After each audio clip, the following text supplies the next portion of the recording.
But the two cases that really got us, first of all, there was a false flag attack in London in 1994, where a car bomb exploded outside the Israeli embassy in the centre of London.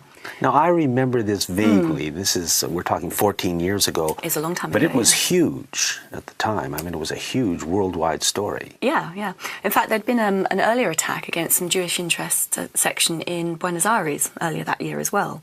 Similar sort of MO, modus operandi, with a car bomb driven and parked outside that exploded. Very minor injuries, that was all. Okay. Nobody was killed. And it was a very sophisticated device. It appeared to eat itself, eat all the forensics. Now, this is very, very rare. Even the IRA, which is a very sophisticated terrorist organisation, could not make bombs that effective. So it looked like a, sort of fairly technical person had put that together.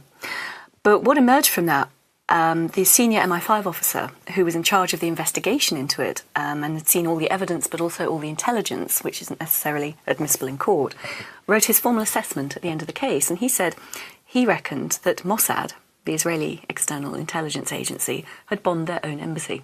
A sort of controlled explosion outside the embassy. And as I said, that was a senior MI5 officer. That was his formal verdict.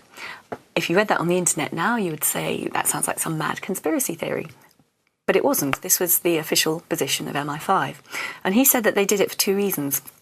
One, they were always hassling MI5 for increased security around their embassy and other interests in London. Because, of course, London had a reputation of giving safe haven to Arab dissidents from around the world at that point.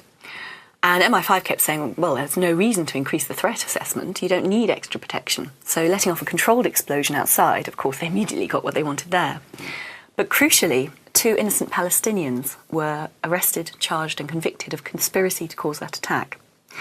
And they were very active in a Palestinian support network in London, political campaigning for the people on the West Bank and the Gaza Strip.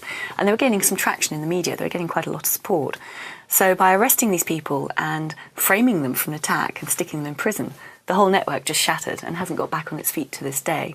So that would be a clear political advantage.